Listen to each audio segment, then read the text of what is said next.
નમસ્કાર. વેબિનારમાં જોડાયેલ દરેકનું સ્વાગત છે. આજે ગિરનારી મંડળનો 873મો વેબિનાર છે.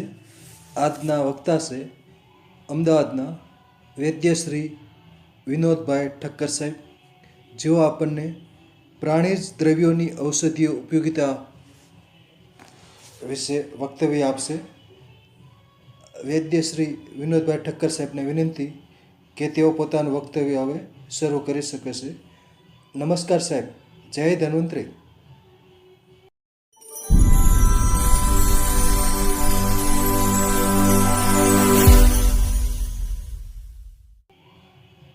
નમસ્કાર સાહેબ. નમસ્કાર. જય ધન્વંતરી, જય શ્રી કૃષ્ણ, જય દ્વારકાધીશ. આજનો વિષય એક એવો રસપ્રદ વિષય, પ્રાણીજ દ્રવ્યોની ઔષધીય ઉપયોગિતા. અત્યાર સુધી ઘણા બધા વિદ્વાનોએ અલગ અલગ વેબિનારો લીધા, વનસ્પતિના, રોગના, ઔષધના. પણ આજનો વિષય જ પ્રાણીજ શબ્દ સાથે જોડાયેલો છે. પ્રાણીમાં બધા જ પ્રાણી આવી જાય. આમ તો સાદી ભાષામાં મનુષ્યને પણ પ્રાણી જ કહેવાય, પણ આપણે મનુષ્ય સિવાયના ઇતર બધા જે જીવો છે એના વિશેની આજે વાત કરવાની છે. આજના વિષયમાં જે સામાન્ય પ્રાણીઓ આપણા પરિચિત છે અને એમના દ્વારા ઔષધિઓ, એમના ઘટકો દ્વારા ઔષધીય પ્રયોગ શાસ્ત્રોમાં જે કરાય છે એના લાભ શું, લાભાલાભ બેવ, લાભ અને અમુક વાર જો આપણી પાસે વિવેક બુદ્ધિ ન હોય તો એના ગેરલાભ પણ હોય. આજે એ વિષય ઉપર આપણે થોડાક વિસ્તારથી મંથન કરીશું. સૌથી પ્રથમ તો આપણે એ વિચારવું પડે કે આપણા ઋષિ મુનિઓની કેટલી દીર્ઘ દ્રષ્ટિ રહી કે મનુષ્યને ઉપયોગી, માનવના જીવના કલ્યાણ માટે, કેમ એના સુખાકારી માટે આ બધું જ ઉપયોગી થાય, એનો ઊંડાણથી જે અભ્યાસ કરી અને અનુભવ સિદ્ધ પ્રાણી દ્રવ્યોનો ઉપયોગ કરી અને પરિણામો જે લીધા છે, જે શાસ્ત્રોમાં વર્ણવ્યા છે, એ ઘણીવાર આપણને અચંબા પમાડી દે એવી વાત છે. આજે વિજ્ઞાન એટલું બધું વિકસ્યું છે કે આ તરફનું લક્ષ્ય આપણું ઘણું બધું ઓછું થઈ ગયું અને ઘણીવાર માણસના મન વિચારમાં પરિવર્તન આવવાથી આ પ્રયોગો કરવામાં સુગ અનુભવે છે. પણ આજે એક એક ઘટકો, દ્રવ્યો ઉપરની જ્યારે વાત સાંભળશો ત્યારે આપણા ઋષિ મુનિઓએ આપેલા જ્ઞાન ને આપણે પુનઃ પ્રયોગમાં લઈને આચરવા માટે પ્રેરિત થઈશું. બધા જ આપણે જાણીએ છીએ કે આપણા ધર્મશાસ્ત્રમાં અને આયુર્વેદમાં જનેતા જે કહેવાય, માતા જે કહેવાય, જન્મ આપનારી, એના પછી જો કોઈ બીજું પ્રાણી હોય જેને માતાનું પદ અપાયું હોય તો એ ગાય છે, ગાય માતા. તો ત્યાંથી આપણે શરૂઆત કરીએ. પરમેશ્વરે આપણને આપણા સુખાકારી માટે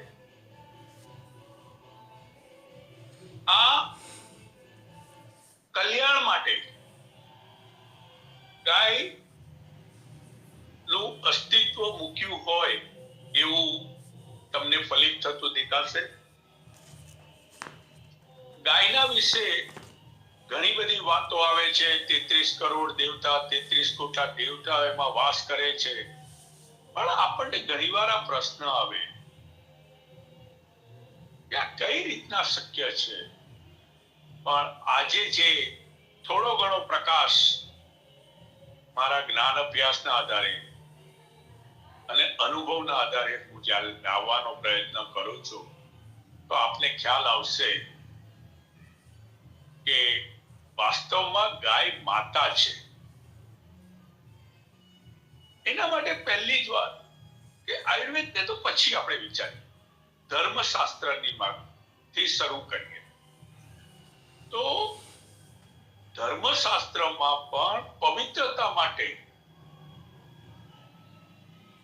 ગાયના પંચગવ્યના વિવિધ પ્રયોગો હાથ ધરવામાં આવે છે. કર્મકાંડની પૂજામાં પણ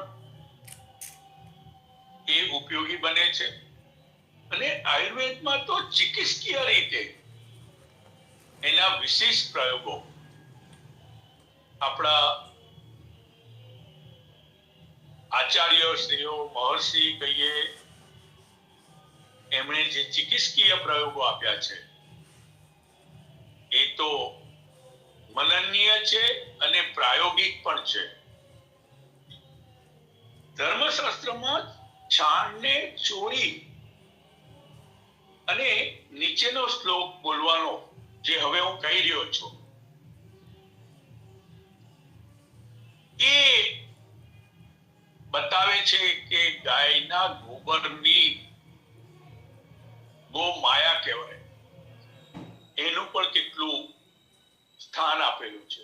દૂધ ઘી તો આપણે વાપરતા હોઈએ છીએ પણ અહીંયા તો ગાયના ગોબરની વાત છે. અને એ શ્લોકમાં અગ્રમગ્નમ ચરિતિનામ ઔષધિનામ રસમ બને તાસામ વૃષભ પત્નીમ નામ પવિત્રમ કાયાશોધનમ યન્મે રોગાંશ શોકાંશ પાપમ મે હર ગોમાય. હવે મેં પહેલા એક શબ્દ વાપર્યો ગોમાય. ગોમાયા આપણે સામાન્ય એટલે ગોમાય એટલે ગોબર. એનો અર્થ એવું કે છે કે વનમાંથી અનેક ઔષધિઓ વનસ્પતિના રસનું બલણ કરનારી જે ગાય તેનું પવિત્ર અને શરીર શોધન કરનાર છાણ તે મારા રોગ અને માનસિક શોક તેમજ પાપનો નાશ કર.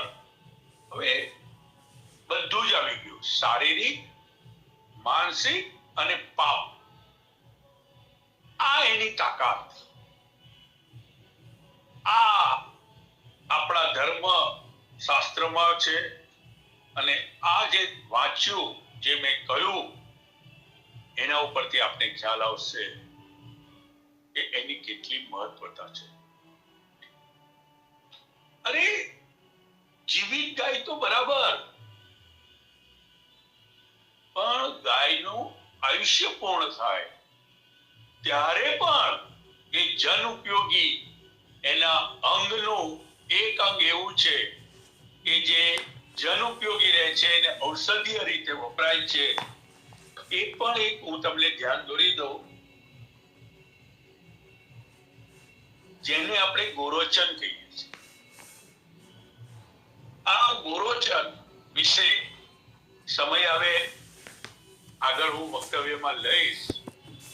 પણ ગાયના જીવન દરમિયાન એટલે જીવન પૂર્ણ થયા બાદ પણ એ માનવ માટે અતિ ઉપયોગી છે. શરૂઆત આપણે જે રીતે મેં કહી એમ કે ગાયની વાત આવે એટલે સૌથી પહેલા ગોદુગ્ધની વાત આવે અને ત્યાંથી આપણે શરૂ કરીશું, કારણ કે પ્રાણી દ્રવ્ય છે. ગાયના દૂધમાં શરીરને પોષણ કરવાના અને વિકાસ કરવાના તમામ તત્વો છે. માણસ ધારે તો આજીવન માત્ર દૂધ ઉપર રહીને એક સ્વસ્થ જીવન જીવી શકે. અને જે લોકો મારે ત્યાં ઔષધીય લાભ લીધા છે, મારા જ્ઞાનનો લાભ લીધો છે, એ બધા જાણે છે કે મારા પ્રયોગો દૂધ સાથે ઔષધ આયોજન હોય છે. એટલે એવું મારું કહેવાનું તાત્પર્ય એ છે કે દર્દીના રોગ, હા, અમુક રોગોમાં 2-4 રોગો એવા છે કે જ્યાં દૂધમાં વર્જિત છે, ત્યાં હું એ પ્રયોગ નથી કરવાનો. પણ જે હમણાં મેં કીધું, પોષણ એ અને વિકાસ, આ બેવ, આજે પોષણના પણ અભાવ છે અને વિકાસના પણ અભાવ છે. ત્યારે ઔષધ સાથે દૂધનું પ્રયોજન કરીએ તો બેવડો લાભ મળે. શાસ્ત્ર તો એવું કહે છે કે 25 વર્ષની ઉંમર થાય એટલે વિવાહની ઉંમર થાય ત્યાં સુધી વ્યક્તિએ થોડું જ સેવન કરવું જોઈએ, તો એનો વિકાસ પૂર્ણ રૂપે થાય. અને આપણે સર્વ જાણીએ છીએ પરમ કૃપાળુ કૃષ્ણચંદ્ર, જેને આપણે લાલજી મહારાજ કહીએ, બાલકૃષ્ણ કહીએ, બાળપણમાં એમને દૂધ, ઘી, માખણ અતિ ઉપયોગ કરેલો. અને શાસ્ત્ર પ્રમાણે એમનું આયુષ્ય 127 વર્ષનું બતાવે છે. હવે એ જે વાત ને હું જે જોઉં છું, સમજું છું, આપને રજૂ કરી રહ્યો છું, કારણ કે હું કૃષ્ણ ભક્ત છું, તો આ જે બાળપણમાં એમને જે દૂધનું, માખણનું સેવન જે કર્યું છે, એ કદાચ એમના આયુષ્ય માટે, બળ માટે, બુદ્ધિમત્તા માટે એનું યોગદાન રહ્યું જ હશે એવું મારો મત છે. અને એવું નથી, 25 પછી પણ સ્વસ્થ રહેવા માટે દૂધ એટલું જ ઉપયોગી છે. અને સર્વ દૂધોમાં, આમ તો દૂધ ઘણા બધા પ્રાણીઓના માતાનું દૂધ અને ઘણા બધા પ્રાણીઓનું દૂધ આપણે વાપરીએ છીએ, એનો પણ ઉલ્લેખ કરીશ. પણ એ બધા જ દૂધોમાં ગાયનું દૂધ માતા પછી અતિ ઉપયોગી રહે છે. એના જેવું ક્રાંતિકારી બીજું કોઈ તત્વ નથી, બીજું કોઈ ઘટક નથી. આ યાદ રાખવા જેવું છે. એનાથી વધારે દૂધ એ તો મૃત્યુલોકમાં અમૃત છે. સર્વ દૂધમાં પોતાની માનું દૂધ શ્રેષ્ઠ અને માનું ખૂટ્યું ત્યાં ગાયનું દૂધ શ્રેષ્ઠ, એવું ધર્મશાસ્ત્રોમાં લખાયું છે. આજે ગાયનું દૂધ નહીં મળવાથી લોકોમાં નબળાઈ, ડેફિશિયન્સીના ઘણા બધા પ્રશ્નો આપણે સમાજમાં જોઈએ છે. અને એ ગાયના દૂધના અભાવે આજે જે સુદૃઢ શરીર બાળકોમાં જે હોવું જોઈએ એવું અનુભવાતું નથી. આ પણ એક વાત વિચારવા જેવી છે. કારણ કે દૂધના જે ગુણ શાસ્ત્રોમાં બતાવ્યા છે, એના આધારે એટલું તો હું અવશ્ય કહીશ કે ગાયના દૂધનો ત્યાગ કરવો, ન લેવું, એ આપણા માટે નુકસાનકારક રહે. ગાયના દૂધના ગુણ જોઈ લઈએ આપણે. હું બહુ ધીમે ધીમે બોલીશ કારણ કે તમને યાદ રહે. ગાયનું દૂધ સ્વાદવાળું, રુચિકર, સ્નિગ્ધ, બળકર, આ બધા જ શબ્દો ધ્યાનથી સાંભળજો તો તમને ગાયના ગુણ અને ગાયના દૂધના તમને પૂર્ણ રૂપે એના ગુણનો અનુભવ થશે. પથ્ય, કાંતિકર, બુદ્ધિદાયક, પ્રજ્ઞાદાયક, મેઘાદાયક, કફકર, તૃષ્ટિ, પુષ્ટિ,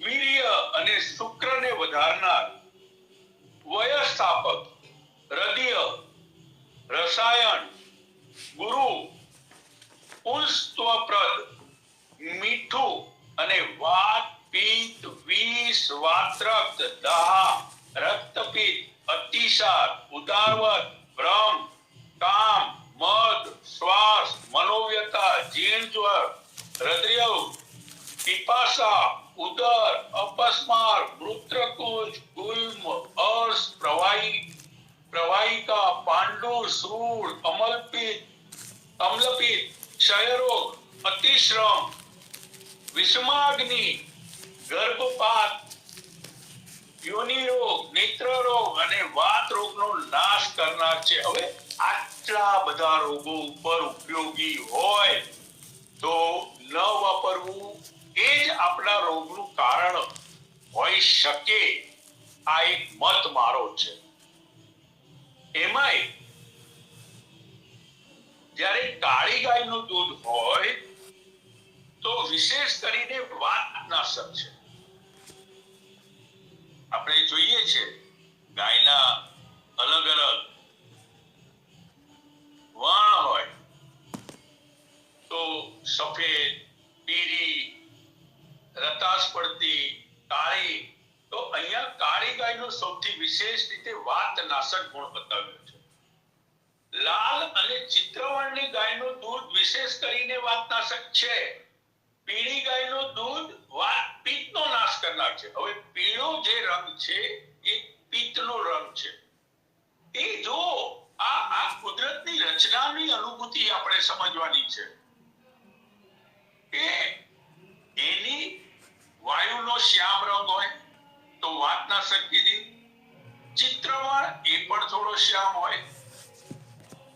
પીળી ગાય એ વાત અને પિત્ત બંનેને નાશક છે કારણ કે એનો ગુણ શીત છે. એટલે અહીંયા આ ગુણ સમજવાનો છે. પછી શ્વેત એટલે ધોળી ગાયનું દૂધ વિશેષ કરીને કફ કરનાર છે અને કફનો શ્વેત રંગ હોય જ. મરી ગયેલા વાછરડાની અને બાળક વાછરડાની માનું દૂધ ત્રણેય દોષ વાત, પિત્ત, કફનો નાશ કરનાર. પાંખડી ગાયનું દૂધ જાડું, બળ વધારનાર, તર્પણ, કફવર્ધક અને ત્રણ દોષોનો નાશ કરનાર છે. અને હવે એ વાત બહુ સમજવા જેવી છે.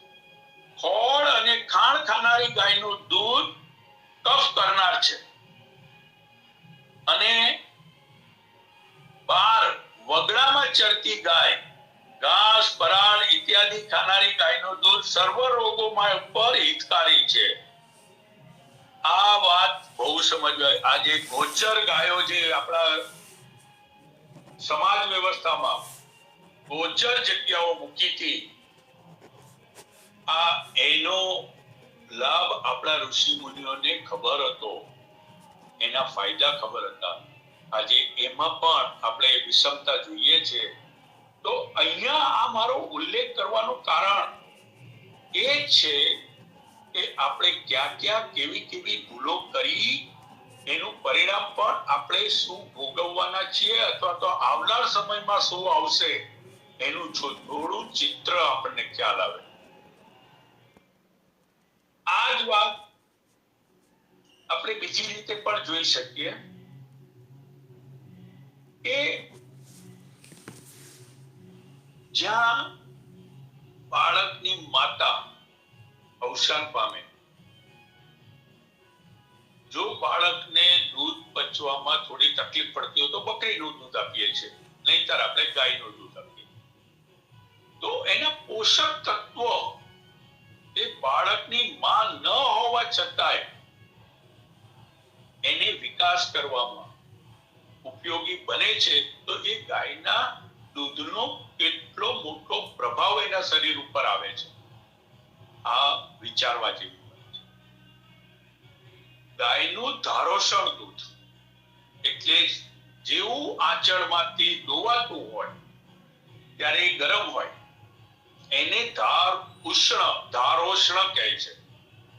એવું દૂધ જો સીધું મોંમાં શેર લેવાય તો એના જેવું બલપ્રદ, શક્તિદાયક દૂધની જે કક્ષાવાર ગણતરી છે એમાં સૌથી શ્રેષ્ઠ એને બતાવ્યું.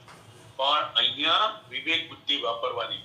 સશક્ત ગાય, ગોચર ગાય અને તંદુરસ્ત, જેને ખાણ પાણ બધું વ્યવસ્થિત હોય એવી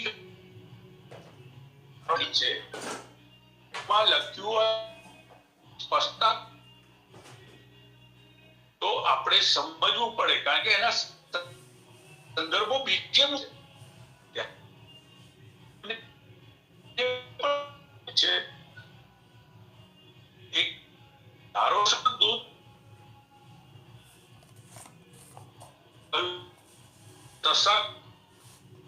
અને જે ગોચર અનુકેલા હોય છે અથવા તો વનવગડાની વનસ્પતિઓ ખાઈને જે પોષણ મેળવતી હોય એવી ગાયનું ધારોષણ દૂધ વાપરવાની વાત કરી છે. ધારોષણ દૂધના ગુણ પણ જોઈ લઈએ તો દૃશ્ય, ધાતુ વધારનાર, નિદ્રાકારક. આજે ઊંઘને પ્રશ્નો બધાને છે, મહદ અંશે જોવા મળે. બધાને એવું તો ના કહેવાય, પણ મહદ અંશે જોવા મળે છે. કાંતિકર, પથ્ય, સ્વાદવાળું, અગ્નિ પ્રદીપ્ત કરનારું, અમૃત જેવું અને સર્વ રોગ દૂર કરનાર છે. આ ધારોષણ દૂધની વાત કરી આપણે. કોઈ પણ દૂધ 3 કલાકથી વધારે ગરમ કર્યા વગર મૂકેલું હોય તો વાપરવું ન જોઈએ. જો તમારે રાખી મૂકવું હોય તો એકવાર એનો ઉભરો લઈને પછી તમે મૂકી રાખો તો વાંધો ન આવે. પણ જો ધોવાયેલી ગાયનું દૂધ 1.5-2 કલાક થી વધારે ગરમ કર્યા વગર રહ્યું હોય, આમ તો 3 કલાક આપણે શાસ્ત્ર બતાવે છે, પણ સમજી લઈએ કે 1.5-2 કલાકમાં એને ગરમ કરીને એકવાર તો લાંબો સમય આપણને ઉપયોગી થાય એવું કરવું જોઈએ.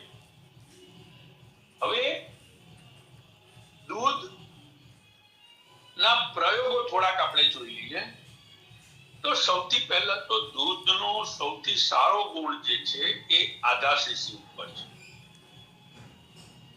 એનો દૂધનો માવો બનાવી અથવા તો ખીર કે એવું બનાવી અને એમાં સાકર નાખીને ખાવા આપવી, જેને માથે વારે ઘડીએ માથાના દુખાવા, શિરસુલ. હવે શિરસુલ એટલે પ્રકારો ઘણા હોય, પણ એમાં આધાશીશી ખાસ અડધું અંગ માથાનું દુખતું હોય એના માટે. પછી જેનામાં નબળાઈ વારે ઘડી ડેફિશિયન્સી રહેતી હોય તો પણ એમને પણ ગરમ કરેલા દૂધમાં ગાયનું ઘી અને સાકર નાખીને પીવું જોઈએ. જેને વારે ઘડીએ જીણ જ્વર એટલે હાડમાં તાવ, તો દૂધમાં ઘી, સૂંઠ, ખારેક આવું નાખીને લેવું જોઈએ. જેને પેશાબ ખુલાસીને ન આવતો હોય એવા વ્યક્તિઓએ દૂધમાં ઘી સાકર નાખીને લેવું જોઈએ. પછી આંખો માટે હું ઘણીવાર મારા પ્રયોગોમાં કહું છું કે આંખ લાલ થઈ હોય, આંખમાં બળતરા થઈ હોય તો દૂધના ટીપા આંખના નાક બાજુના છેડામાં નાખવાના, અથવા એમાં હિંમત ન થાય તમારી તો આંખના પોપચા બંધ કરી દૂધમાં બોરેલી થેપલી એ પોપચા ઉપર મૂકી અને તમે સૂઈ રહો જ્યાં સુધી એ સુકાય નહીં ત્યાં સુધી, તો પણ તમારી આંખને ગરમી જે આવી હોય એ શોષાઈ જાય છે, કારણ કે ગરમીના આધારે એ દૂધ એનું કાર્ય કરે છે અને ગરમીને ખેંચે છે, એટલે આંખની લાલાશ એનાથી દૂર થઈ જાય છે અને આંખોને સ્વસ્થતા આવે છે. પછી પિત્ત વિકાર. જે લોકોને પિત્તના કોઠા હોય, પિત્તના રોગ હોય, એ લોકો માટે પણ દૂધ અમૃત સમાન છે. ઘણા વિષો ઉપર દૂધ અમૃત સમાન છે. શરીરમાં બળતરા થતી હોય તો દૂધમાં રૂ બોળી અને એ બળતરા વાળા ભાગ ઉપર તમે હળવા હાથે ફેરવો તો બળતરામાં રાહત થાય છે.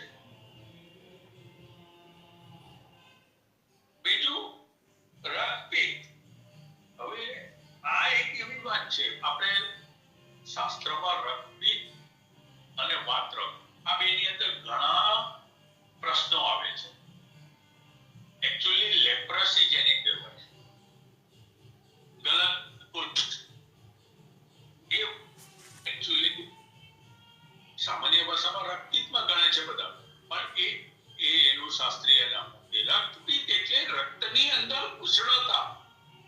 શબ્દ જ બતાવે છે રક્તની અંદર પિત્તનું પ્રમાણ વધવું.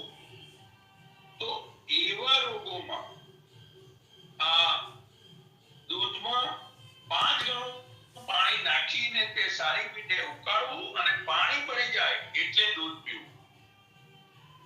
આ બે તફાવત મેં જરા વિસ્તારથી સમજાવ્યો. હવે અમુક વ્યક્તિઓને અમુક પ્રકારના રોગ હોય અને અમુક પ્રકારની પ્રકૃતિ તાસીર એવી હોય તો એમને દૂધ માફક આવતું નથી. જેમ કે ઘણા અર્શ મૂળ વ્યાધિના દર્દી હોય, લોહી વધારે પડતું હોય તો ક્યારેક એ નુકસાન કરે છે. એમાં બકરીનું દૂધ વધારે ઉપયોગી બને. મારે એટલા માટે આ સ્પષ્ટતા કરવી પડી, કારણ કે એ મંદાગ્નિનો રોગ છે. અર્શ, ફિશર્સ એટલે જે વાઢિયા પડે, આ મંદાગ્નિનો રોગ છે. હવે એમાં આ દૂધ થોડું ભારે પડતું હોય એટલે વધારે અગ્નિને થોડી તકલીફ કરે, એટલે બકરીનું દૂધ એમાં શાસ્ત્રએ બતાવ્યું છે. એવી જ રીતના જ્યારે અમુક કફના રોગ હોય અને એ એક તબક્કામાં પહેલા બીજા તબક્કાથી આગળ ગયું હોય ત્યારે પણ પતલું દૂધ વાપરી શકાય, પણ એટલે પાણી વાળું કરીને વાપરી શકાય, અથવા તો એની ઉપરની તર કાઢીને પતલું કરીને વાપર્યું હોય તો વાપરી શકાય, પણ ડાયરેક્ટ ગાયનું દૂધ તર વાળું મલાઈ વાળું ન વાપરવું જોઈએ. હવે તરની વાત આવી તો આપણે દૂધની મલાઈની પણ વાત સમજી લઈએ. દૂધની મલાઈ જેને આપણે તર કહીએ છીએ, એ શીતળ, સ્નિગ્ધ, દૃશ્ય, બળકર, શુક્રવારી, તર્પણ, રુચિકર, કફવર્ધક અને ધાતુવર્ધક છે. અને પિત્ત, વાયુ, રક્તપિત્ત, દાહ અને રિક્ત રોગનો નાશ કરનાર છે. આ વાત એટલા માટે કે ઘણીવાર બાળક અથવા ઘણાને દૂધ નથી ગમતું, તો આ એની તર પણ વાપરી અને સ્વસ્થ શરીર હોય તો એ લાભ લઈ શકાય. એનાથી આગળ આપણે દૂધની વાત કરી. હવે દૂધની તો ઘણા બધા ઔષધીય પ્રયોગ છે, પણ હું જે સર્વસામાન્ય ઘરે કરી શકાય એવા જ પ્રયોગોનો ઉલ્લેખ કરવાનો જઈ રહ્યો છું. ગાયનું સળેખમ એટલે શરદી. ગાયનું દૂધ ગરમ કરી તેમાં ખડી સાકર અને મરીની ભૂકી નાખીને પીવું જોઈએ. કાળા મરી એટલે તીખા, તે નાખીને પીવું જોઈએ. પછી માથામાં ગરમીના રોગો હોય, પિત્તજ અને વાતજ. એમાં રૂની કે કપડાની થેપી બનાવી માથા ઉપર બાંધી દેવાની અને એની ઉપર ધીમે ધીમે એટલે શિરોધારા જેમ સુકાય એમ થોડું થોડું દૂધ નાખતા જવાનું. તો એનાથી પણ પિત્તજ અને વાતજ શિરશૂળમાં બહુ સારો લાભ આપણે લઈ શકીએ. જે લોકોને અલ્પરક્તતા, પાંડુરોગ, નબળાઈ, ક્ષય, આમ તો ક્ષય એટલે તો એના સ્ટેજ હોય છે, ત્રીજો ચોથો, પણ પ્રાથમિક અવસ્થાની વાત કરીએ આપણે તો પાંડુરોગ, ક્ષય અને સંગ્રહણી લોઢાના વાસણમાં એટલે લોખંડના કડાઈમાં દૂધ ગરમ કરી અને એવું દૂધ પીવું જોઈએ.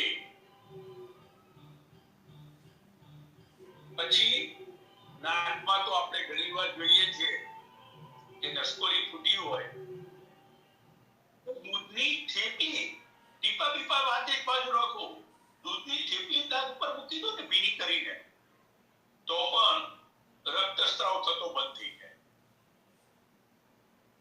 હવે આ બધા પ્રયોગો આપણે સરળતાથી કરી શકીએ અને માનો કે આપણો વિશ્વાસ ડરી જાય એ વસ્તુ અલગ છે, પણ માનો કે આપણે આ જ રોગ માટે ચિકિત્સક પાસે જઈએ ને તો આર્થિક નુકસાન તો ખરું જ, પણ એની દવાથી જેટલો લાભ મળવાનો છે એના કરતા ઝડપી લાભ આમાં મળે છે એવું શાસ્ત્રનું કથન છે. તો એ વાત પણ આપણે એટલી જ ધ્યાનમાં રાખવી જોઈએ. ત્યારબાદ દૂધ પછી ઘી, માખણ, એના ઉપર આપણે આગળ વધીએ તો માખણ આપણે બધા જાણીએ છીએ એને નવનીત કહે છે. શરીરના સેલ્સને દરરોજ જે શરીરમાં તૂટભાન થતી હોય છે એ સેલને નવા બનાવવામાં સૌથી વધારે કામ માખણ કરે છે. પછી ગાયના ઘીની આપણે ઘણા પ્રયોગો જાણીએ છીએ, નાકમાં ટીપા નાખવા, કપાળે ના ગાયનું ઘી ઘસવું અને ઘણા ઔષધો, એમાંય પંચગવ્ય ગ્રીત એ બહુ જ અક્ષીર છે, ઘણા બધા રોગ ઉપર કામ કરે છે. એટલે દૂધ, ઘી, માખણ ઉપર કદાચ આપણે ઘણા બધા વેબિનારોમાં લીધું છે, એટલે કદાચ એના ઉપર હું થોડો વિરામ લઈ લઉં અને એનાથી આગળ આપણે હવે ગૌમૂત્ર તરફ આગળ વધીએ. હવે ગૌમૂત્રની પણ અત્યારે બહુ ઉપયોગિતા પ્રચલિત થઈ છે. લોકો સારી રીતે ગૌમૂત્રનો ઉપયોગ કરવાનું ચાલુ કર્યું છે અને ઘણી બધી સંસ્થાઓએ પણ ગૌમૂત્રમાંથી વિવિધ સ્વાદ સાથેના બજારમાં ગૌમૂત્રના અર્ક ઉપલબ્ધ કરાવ્યા છે. તો ગૌમૂત્રની જે શાસ્ત્રમાં જે વ્યાખ્યા બતાવી છે, ઉપયોગિતા બતાવી છે, એને પણ થોડું આપણે સમજી લઈએ. હવે ગૌમૂત્ર તુરું, કડવું, તીખું, લઘુ, ખારું, ગરમ, તીક્ષ્ણ, પાચક, અગ્નિદીપક, વેદક, પિત્તર, મેઘાકરક, કિંચિત મધુર, સારક, લેખન, બુદ્ધિપ્રદ, કફ, વાયુ, કુષ્ઠ, ગુલ્મ, ઉદર, પાંડુ, ચિત્રા, સૂળ, અર્શ, કંડુ, દમ, આમ, ભ્રમ, જ્વર, આનાવાયુ, ઉધરસ, મસ્તમ, સોજો, મુખરોગ, નેત્રરોગ, ત્વચારોગ, સ્ત્રીઓના અતિસાર અને મૂત્ર અવરોધ એ સર્વ રોગનો નાશ કરે છે. સર્વ મૂત્રોમાં ગૌમૂત્ર અધિક ગુણકારી છે. આપણે જાણીએ છીએ ગૌમૂત્રની તો હવે તો બધાને એનો ખ્યાલ આવી ગયો છે. અને આજે તો એનાથી આગળ ગૌમૂત્ર ઉપર એટલા બધા સંશોધન આગળ વધ્યા છે કે અમુક જટિલ રોગોમાં કેન્સર અને અમુક બીજા રોગો એના ઉપર પણ એના સારા પરિણામ જોવા મળ્યા છે. એવું આપણે અનેક વાર જોવા સાંભળવામાં મળે છે. હવે કફના રોગો જેટલા પણ હોય એમાં ગૌમૂત્ર અવશ્ય વાપરવું જોઈએ. અને ગૌમૂત્રની એક ખાસિયત છે કે જેટલી વાર તમે એને ગાળો ને, એક વાર ગળણીથી ગાળ્યો, ફરી પાછું એને ફરી બીજી વાર બીજા ગળણાથી ગાળો, કપડાના જેટલી વાર ગાળો એટલો એ રેચક બને. હવે આવો પ્રયોગ આપણા શાસ્ત્રોમાં આપણા ઋષિ મુનિઓએ આપણને આપ્યો, તેમણે કેટલો એનો સૂક્ષ્મ અભ્યાસ કર્યો હશે. એટલે આ વાત મારે એટલા માટે પાછી અત્યારે કહેવી છે કે જેને વિબંધ હોય, કબજિયાત રહેતી હોય, ખાલી આ ગૌમૂત્રના જેટલા ગરણે ગાળો, એક વાર કપડાથી ગાળ્યું, 2 વાર ગાળ્યું, તો તમને મળ વિસર્જન સારી રીતે થશે. આ એકલા ગૌમૂત્રના ગુણની વાત મેં કરી. કફના રોગોનું તો મેં કહી દીધું, પણ આ એનો વિશેષ પ્રયોગ છે. પછી લીવરના અને સ્પ્લીન એટલે બરોળ બંને રોગો ઉપર ગૌમૂત્ર ઉપયોગી છે. અને લીવર સાથે તો અનેક અંતઃસ્ત્રાવો જોડાયેલા છે. તો જ્યારે અમુક ડેફિશિયન્સી અને અમુક પ્રકારના રોગોમાં અમુક ડેફિશિયન્સી એટલે અમુક ઉણપ સાથેનું આપણને નિદાન થતું હોય ત્યારે ગૌમૂત્રનો પ્રયોગ. પણ આ બધા જ પ્રયોગો કોઈ વૈદની દેખરેખમાં અનુભવી વૈદ જેને અભ્યાસ થકી અને અનુભવ થકી એના પ્રયોગો કર્યા હોય. કારણ કે આ ક્ષારીય દ્રવ્ય છે અને એની માત્રા, એને કેટલા સમય લેવું, કયા અનુપાન સાથે લેવું અથવા તો અંદર કયા દ્રવ્યો નાખીને લેવું, એ દર્દીએ અને એના રોગ પ્રમાણે અલગ અલગ હોઈ શકે.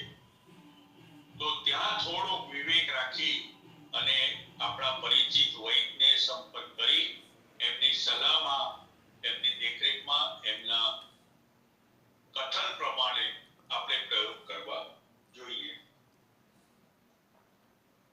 આજે બાળકોને પણ ઘણા બધા રોગો એવા છે કે જ્યાં ગૌમૂત્ર સારા પરિણામ આપે છે. તો એની માત્રા ઓછી થઈ જાય એની ઉંમર પ્રમાણે, એ પ્રમાણે આપણે ઉપયોગ કરવાનો હોય.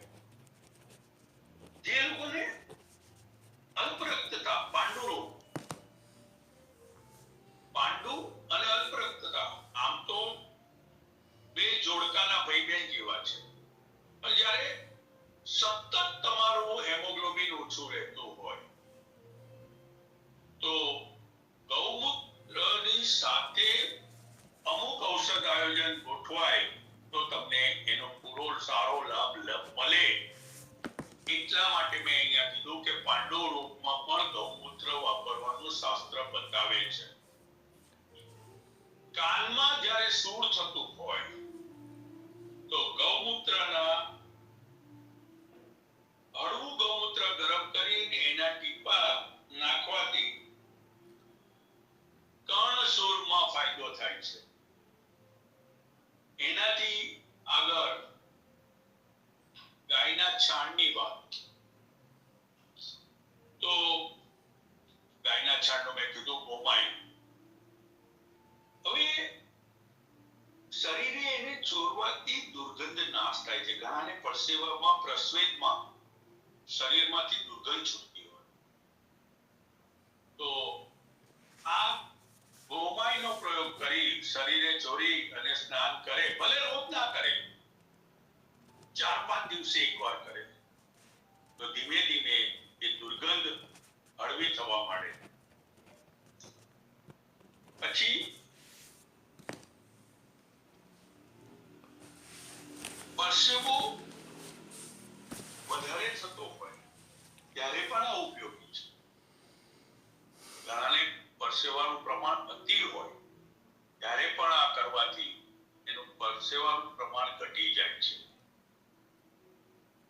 બીજું, ગાયના છાણને નીચોવીને એનો રસ જે નીકળે એમાં પીપર એટલે લીલી પીપર ઘસી અને આંખે આજવાથી રતાંધણાપણું મટે છે એવું શાસ્ત્ર બતાવે છે.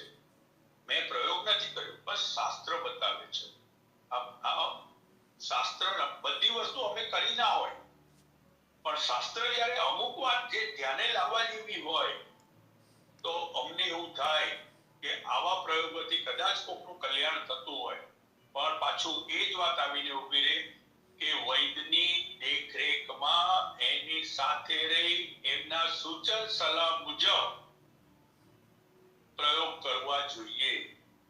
હવે છાણને બારીને જે રાખ થાય એ પણ એટલી જ ઉપયોગી છે. એ સૌથી પહેલી તો વ્રણ રોપણ કરનારી છે. એટલે ઘા પડ્યો હોય અને રૂચ લાવવા માટે એને સપ્તતોદ્ગ્રીત કે બીજા રોપક દ્રવ્યોની સાથે ભેળવી અને એને લગાડીએ તો ઘા જલ્દી રૂજાઈ જાય. પછી આની રાખ આપણે જે 12 મહિના અનાજ સંગ્રહી રાખીએ છીએ એમાં થોડીક ભેળવી અને રાખીએ તો ધાન્ય બગડતું નથી. આનું જ પાણી ચપટી રાખ લઈ પાણીમાં ઓગાળી કપડે 2 કપડાના ગાળાથી ગાળી અને એ પાણી પીવાથી શીતળા જે હોય અને એની ગરમી અંદર જે હેરાન કરતી હોય એમાં રાહત થાય છે. જો આ બધા પ્રયોગ આપણે જ્યારે જોઈએ છીએ, શાસ્ત્રમાંથી કાઢીએ છીએ, સમજીએ છીએ, ત્યારે એ વિચારવા જેવી વાત આવે કે આ બધું ક્યારે આપણને એમને પ્રયોગ કર્યા છે, ક્યારે આ બધા સંશોધનોનું પ્રમાણિત રીતે પ્રયોગો કેટલા કર્યા હશે પછી આવી રીતના શાસ્ત્રમાં આપણને આપ્યું છે. તો એ પણ આપણે વિચારવું જોઈએ. ગાય પછી બકરી આવે. બકરીનું દૂધ શરીરવાળા માટે બહુ સારું, કારણ કે બકરી જે છે ઊંટ મેલે આંકડો ને બકરી મેલે કાંકરો. તો બકરીનું દૂધ શરીરવાળા માટે તો અતિ ઉત્તમ છે. એવી જ રીતના બીજા રક્તના રોગો, અલ્પ રક્તતાથી માંડીને પાંડુના જેવા રોગોમાં બકરીનું દૂધ અતિ છે. અને બકરીનું દૂધ પચવામાં ગાય કરતા વધારે સુપાચ્ય છે. એટલે જેની અગ્નિમંત હોય, બાંધો નબળો રહેતો હોય, એમને પહેલા થોડા વખત માટે બકરીના દૂધ ઉપર રાખી અને થોડીક અગ્નિ પ્રદીપ્ત થાય, થોડો શરીરમાં સુધારો આવે, પછી ગાયના દૂધ ઉપર પ્રયોગ કરાવીએ તો ધીરે ધીરે એવા દર્દીઓને સારો લાભ મળી શકે. આપણે અત્યાર સુધી ગાયની જીતની વાત કરી. એવી રીતના અન્ય પ્રાણીના પણ દૂધ હોય છે.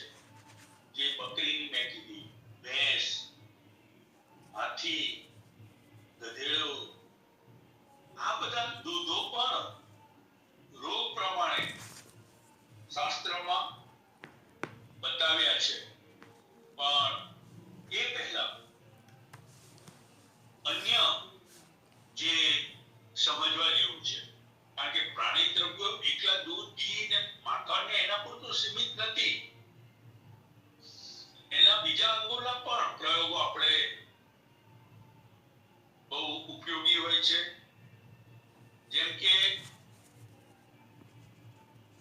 ગાયના મૂત્ર પછી આમ તો શાસ્ત્રમાં અષ્ટમૂત્ર કીધું છે, તો એ 8 પ્રાણીના મૂત્ર, જેમાં ઘેટું, બકરી, ગાય, ભેંસ, હાથી એટલે હાથણ, ઊંટડી, કોળી અને ગધેડી, આના મૂત્રનો શાસ્ત્રમાં ઉલ્લેખ છે. આ મૂત્રો અલગ અલગ રોગો પર અલગ અલગ પ્રાણીના મૂત્રો વાપરવાનું પણ શાસ્ત્રે બતાવ્યું છે. તો અહીંયા આપણે એક એક કરીને કહીએ. ગાયનું મૂત્ર કૃમિરોગ, કોઢ અને ખંજવાળ આમાં પણ રાહત કરાવે છે. અને ત્રિદોષજન્ય ઉદર રોગમાં પણ, જે મેં કહ્યું એમ લીવર અને સ્પ્લીનમાં. પછી ભેંસનું મૂત્ર તો દષ્ટવાર એટલે વધારે જાડો લાવે છે. અરસ, બગંદર અને એવા રોગોમાં ઉપયોગી થાય છે. પણ અહીંયા હું જે કહું છું એ સામાન્ય વાત છે. પ્રકૃતિ પ્રમાણે ઘણાને ફાયદો થાય બી ખરો, ઘણાને ન પણ થાય ને ઘણાને નુકસાન પણ થોડું થઈ શકે. એટલે ફરી હું વારે ઘડીએ કહેતો હોઉં છું કે કોઈ વૈજ્ઞાનિક દેખરેખમાં પ્રયોગ કરો. સ્વતંત્ર તમે છો એના માટે, કરવા માટે, પણ માફક આવશે કે નહીં એના પૂરતું પણ એક વૈજ્ઞા સંપર્ક કરવો અનિવાર્ય છે. ઊંટડી, એનું દૂધ શ્વાસ, ખાંસી અને કબજિયાત, અર્શ, મસા એમાં ઉપયોગી છે. ગધેડીનું એટલે એનું મૂત્ર વાઈ, અપસ્માર એના ઉપર ઉપયોગી છે. ઘોડી કૃમિ અને કોઢનાશક છે.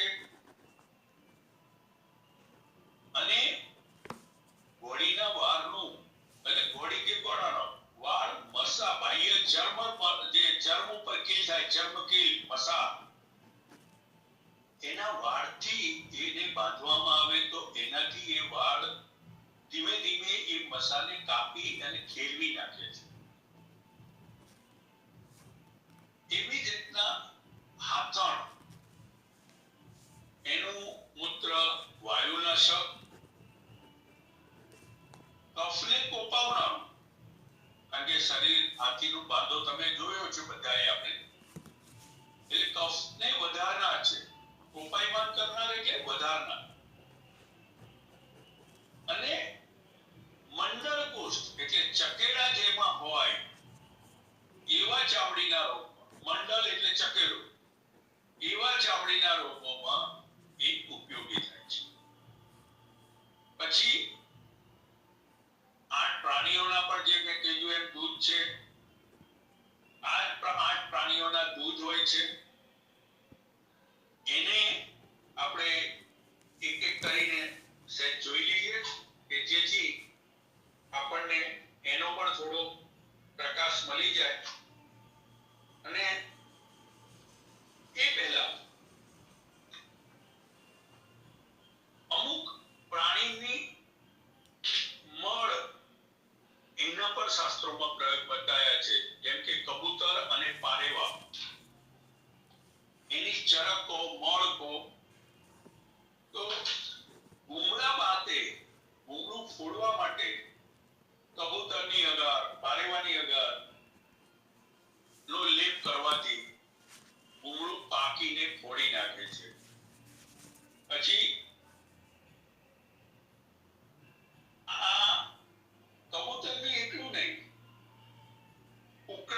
પણ છે.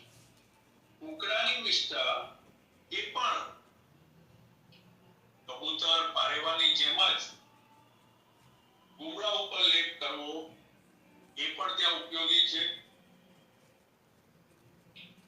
હડકાયા કૂતરાના વિષ ઉપર કુકડીનો વિષ્ટાનો લેપ કરવાનો શાસ્ત્ર બતાવે છે. આ એક વાત એવી છે કે આજે તમે જોવો કૂતરાઓના એટલા બધા પ્રશ્નો છે ગામે ગામ. કૂતરાઓના બચકા ભરવાના આપણે મીડિયા દ્વારા સમાચારમાં જોતા હોઈએ છીએ. તો શાસ્ત્રમાં આ વસ્તુ જોવા મળે છે કે કુકડાની વિષ્ઠા એની ઉપર લગાડવાથી ફાયદો થાય છે. કરવું હવે ઘણી વસ્તુ કેવી છે શાસ્ત્રએ લખ્યું છે પણ અત્યારના કાયદાકીય સંજોગો એવા છે કે આપણે જે ચિકિત્સા કરવી જોઈએ હોસ્પિટલ લઈ જઈને જે કરવી જોઈએ એ તો કરવી જ જોઈએ. પણ આવું ઉલ્લેખ શાસ્ત્રમાં છે. મારો ખાલી એટલો જ આપણે ધ્યાન દોરવાનું છે કે એ સમયમાં પણ આવા પ્રયોગો હાથ ધરાયેલા છે. મારો અત્યારે પ્રયોગ કરવા માટેનો આ વસ્તુ કહેવાની નથી પણ શાસ્ત્રમાં જ્યારે ઉલ્લેખ છે તો એ વખતે પણ હડકાયા કૂતરા ઉપર આવા પ્રયોગો કરીને શાસ્ત્રમાં જણાવાયું છે. અત્યારે વર્તમાન સ્થિતિમાં ઘણા બધા એવા છે રોગો છે કે જેમાં તાત્કાલિક આપણે સર્પદંશ હોય આ હડકાયા કૂતરાનું હોય તો અત્યારના આધુનિક જમાના પ્રમાણે કોઈ પણ વિલંબ કર્યા વગર એ ચિકિત્સામાં પહેલા જવું જ જોઈએ અને એ જ આપણા માટે હિતકારક છે. પણ સાથે સાથે આપણા શાસ્ત્રોમાં આવા જ્યારે ઉલ્લેખ આવતા હોય તો આપણું શાસ્ત્ર પણ એક વૈજ્ઞાનિક ઢબથી રચાયું છે એવું પણ થોડું આપણે વિચારી શકાય. પછી ગધેડાની લાદ એટલે મળ. તો ખરજવા જેવા જટિલ રોગમાં ગધેડાની લાદ નું પાતાળ યંત્ર દ્વારા અર્ક કાઢીને ખરજવા ઉપર ચોપડવું. હવે આવો પ્રયોગ જેને હોય અને કરવા જેવું હોય તો પ્રયોગ કરીને જોવા જેવું છે. પણ એના માટે પાતાળ યંત્ર અને એ બધી સગવડ આપણી પાસે હોવી જોઈએ અને કોઈ અનુભવીની સાથે દેખરેખમાં રાખીને, કારણ કે આ બાહ્ય પ્રયોગ છે એટલે બહુ નુકસાન ઓછું કરે અને જો એમાં પરિણામ મળે તો એ સારું જ છે. પછી જ્યારે અમુક જે આપણે મેં પહેલા કહ્યું ગોરોચન ગાયનું, તો એ ગાયના અવસાન બાદ એના પિત્તાશયમાંથી નીકળતો એક પદાર્થ છે ગોરોચન અને એ બાળકો માટે એક રામબાણ દવા એ સમયમાં હતી. ગોરોચન અને હળદર એ બંનેને ખાવાના પાનના રસમાં આપવામાં આવતું હતું એટલા માટે કહું છું કે અહીંયા તો આપવું એવું લખ્યું છે પણ એ વખતે જે પ્રયોગો થતા હશે. અત્યારે તો ગોરોચન મળવું જ અઘરું છે એટલે આ ખાલી જાણકારી માટે મેં કીધું. પછી શરીર ઉપર ખંજવાળ આવતી હોય ત્યારે પણ શાસ્ત્રમાં બતાવ્યું છે કે ગોરોચન અને ચંદન બંને ઘસીને લેપ કરવો. હવે ગોરોચન અતિ ઠંડુ હોય, અતિ શીત એટલે એની માત્રા અને એ બધું શાસ્ત્રમાં બતાવ્યું છે પણ અત્યારે મળે નહીં એટલે આપણે એનો પણ આ ઉલ્લેખ એટલા માટે કરું છું કે આજે પ્રાણી દ્રવ્યોની વાત છે એટલે ઘણી વાર તો ખાલી પ્રકાશમાં લાવવા પૂરતી મેં કીધી છે અને જ્યાં પ્રાયોગિક હોય બાહ્ય પ્રયોગમાં વાપરવા હોય ત્યાં આપણે પ્રયત્ન કરીને લાભ વિચારી શકાય. હવે જેવું આપણે ગાયના દૂધની વાત કરી એવી જ રીતના દૂધની બીજા બીજા અન્ય પ્રાણીના દૂધની આપણે એક નજર મારી લઈએ તો ગાય પછી ભેંસ. તો ભેંસનું દૂધ મધુર, પૌષ્ટિક, સ્નિગ્ધ, બળકર, ગુરુ તથા વૃષ્ય છે. શુક્ર, નિદ્રા, કફ, આળસ અને રુચિને કરનારું. હવે અહીંયા નિદ્રા કરનારું છે એટલે જેને ઊંઘની તકલીફ હોય એને ભેંસનું દૂધ હિતકારક છે. પણ અતિ સર્વત્ર વર્જ્ય, કારણ કે ભેંસનું દૂધ પચવામાં અતિ ભારે હોય છે એટલે અગ્નિને ધ્યાનમાં રાખીને વાપરવાનું છે. પણ નિદ્રાકારક છે એટલું સમજવાનું છે. ઘેટીનું દૂધ એ પણ મધુર, ગરમ, સ્નિગ્ધ, પુષ્ટિકર, મેદોવર્ધક. હાથણીનું દૂધ મધુર, અગ્નિને મંદ કરનાર, શીતળ, વૃષ્ય, ચક્ષીય, વીર્યવર્ધક, મેદોવર્ધક, સ્નિગ્ધ, બળકર અને પિત્તનાશક છે. ઘોડીનું દૂધ ખારું, અગ્નિદીપક, વૃક્ષ, ઉષ્ણ, કાંતિકર, લઘુ, બળકર, ખાટું અને સારક છે. સંધિવાતમાં ત્રિદોષ, ઉદરવાયુ, કુષ્ઠ અને દમનો નાશ કરનાર છે. એવી જ રીતના ગધેડીનું ખાટું, હીન બુદ્ધિમાંદ્યકારક, આપણે કહીએ ને ગધેડા જેવું, તો અહીંયા પણ શાસ્ત્રમાં સ્પષ્ટ લખ્યું છે હીન બુદ્ધિમાંદ્યકારક, ખારું હોય છે. ઊંટડીનું દૂધ શોધક, ખારું, દીપન, ભેદક, સારક, તીક્ષ્ણ અને ઉષ્ણ હોય છે.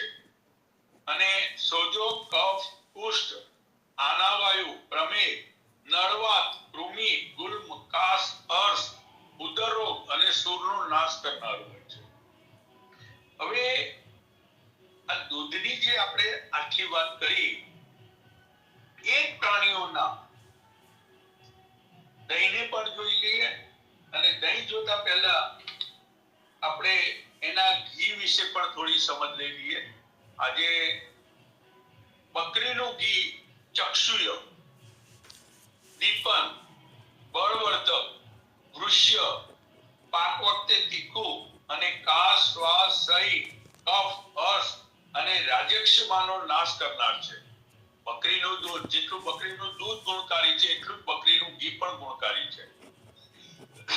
ઘેટી તીક્ષ્ણ તથા ગરમ છે અને કફ, વાત, યોનિદોષ, પિત્ત અને શ્રોષનું નાશક છે.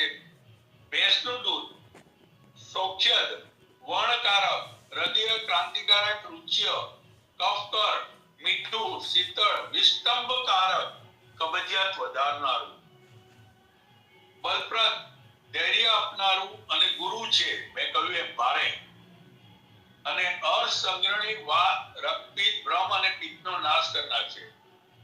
હાથણીનું ઘી આ તો અત્યારે બધું મળે નહીં, પણ શાસ્ત્રનો આજે પ્રાણી દ્રવ્યો અને એના ઔષધોની પ્રયોગોની વાત છે તો આ બધું હું પ્રકાશમાં લાવી રહ્યો છું. આપણા શાસ્ત્રને કેટલું ઊંડાણ સાથે આપણું શાસ્ત્ર છે અને આવા પ્રયોગો શાસ્ત્રોમાં છે. જ્યારે એ બધું સુલભ હતું, કારણ કે પહેલાના જમાનામાં આપણા આ દૈનિક જીવનમાં ગાય, ભેંસ, બકરી, ગામ હોય કે નાનું શહેર હોય, જોવા મળતું, મળી રહેતું, સરળતાથી મળી લેતું. હવે આ બધું લુપ્ત થયું, ઓછું થયું અને આપણે શહેરોનું વિસ્તરીકરણ થયું. એમાં આ બધું ધીમે ધીમે ભૂલાતું ગયું અને આધુનિક ઔષધોના પ્રયોગો કરવાથી વધારે આપણે એનાથી વિમુક્ત થવા માંડ્યા. હાથણીનું ઘી કડવું, લઘુ, તુરું તથા અગ્નિદીપક, કુષ્ઠ અને કૃમિનું નાશક, મળ અને મૂત્રનું સ્તંભક, કફનાશક, પિત્તકારક અને વિષ અને રક્ત વિકારનું નાશક છે. ઘોડીનું ઘી કિંચિત મધુર, અગ્નિદીપક, તુરું, તીખું, મળ અવરોધ, મળમૂત્ર રોધક, કિંચિત વાતલ, ઉષ્ણ, પાકકાળે લઘુ તથા તુરુ અને કફ તથા મૂર્છા નાશક છે. ઊંટડીનું દૂધ અગ્નિદીપક, ખારું, પાક વખતે તીખું, વિષ, અર્શ, કૃમિ, સોજા, વાયુ, કફ, કોડ, ગુલ્મ, ઉન્માદ, મોહ, મૂર્છા, અપસ્માર અને બળબડાટનો નાશ કરનાર છે. ગધેડીનું ઘી બળકર, બુદ્ધિપ્રદ, વામક, ઉલટી કરનાર, અગ્નિદીપક, ઉષ્ણવીર્ય, પાક કાળે, લઘુ, તુરુ અને ગ્લાનિકારક છે અને મૂત્રદોષ અને કફનો નાશ કરનાર છે. આ ઘીના પણ આપણે પ્રયોગો જોયા અને મૂત્રોના પણ જોયા, દૂધના પણ જોયા. તો આ પ્રયોગો જે મારે આપની સમક્ષ મૂક્યા. બીજા ઘણા એવા પ્રાણીના, જેમ કે કરોળિયાનું જાળું છે, ગોકળ ગાય છે, પાટલા ગો હોય છે, આ બધાના પ્રયોગો પહેલા થતા હતા. આજે કાયદાની આટીઘૂટીના હિસાબથી કરવા હિતાવહ નથી, કારણ કે એ પણ બધા જીવ હોય છે અને કાયદો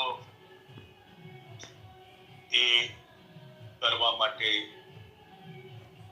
આપણને પરવાનગી આપતો નથી. એટલે આપણે ન કરવું જોઈએ, એ જ આપણા માટે હિતકર છે. પણ જ્યાં સરળ પ્રયોગો જે છે, જે મેં કીધા, એમાંથી ઘણા સરળ પ્રયોગો, ઘર ઉપયોગી પ્રયોગો આપણે કરી શકીએ. ગાયને મહત્તમ પ્રયોગ કરીએ જ છીએ આપણે. ગાયનું મૂત્ર પણ સરળતાથી પ્રાપ્ત થઈ જાય, ગાયનો છાણ પણ પ્રાપ્ત થઈ જાય, બકરીનું દૂધ, બકરીનું ઘી પણ આપણે કરવું હોય તો થઈ શકે. તો આવા પ્રયોગોનો લાભ લઈ, અને સૌથી અગત્યની વસ્તુ પંચગવ્યો, એટલે દૂધ, ઘી, મૂત્ર, છાણ અને દહીં કે માખણ, આની અંદરથી જે પંચગવ્ય બનાવવામાં આવે છે, એ બધી જ રીતે બધાનું એક મિશ્રણ થઈને જે ઘી સિદ્ધ કરવામાં આવે છે, એટલે એને પંચગવ્ય કહેવામાં આવે છે. પંચગવ્ય ઘી, તેમાં બધા જ તત્વો અને પેદાશોનું મિશ્રણ હોય છે.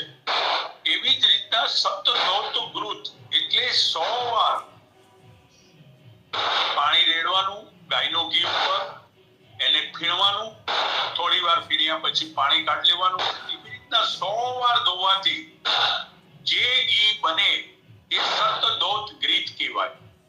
પણ એ ખાદ્ય નથી રહેતું, એ વિષ બની જાય છે. એ બાહ્ય ઉપયોગ જ લઈ શકાય, એની સાથે પછી બીજા ઔષધો ભેળવી અને એનો લાભ લઈ શકાય. પણ ફરી કહી રહ્યો છું, આવી રીતના સપ્તધૌત ઘી બનાવ્યું હોય તો ખાદ્ય નથી રહેતું, વિષ બની જાય છે. અને ફરી કહું કે આવા પ્રયોગો કરતા પહેલા કોઈ વૈદની, નજીકના વૈદની સલાહ લઈ લેવી જોઈએ. કારણ કે ઘણીવાર આપણને ઉત્સાહ આવે કે આપણે આ કરીએ, પણ એ વ્યાજબી હોય પણ ખરું, નુકસાનકારક પણ બની શકે. એટલા માટે સંપર્ક કરી, પૂર્ણ અભ્યાસ કરી અને નિર્ણય કરવો જોઈએ.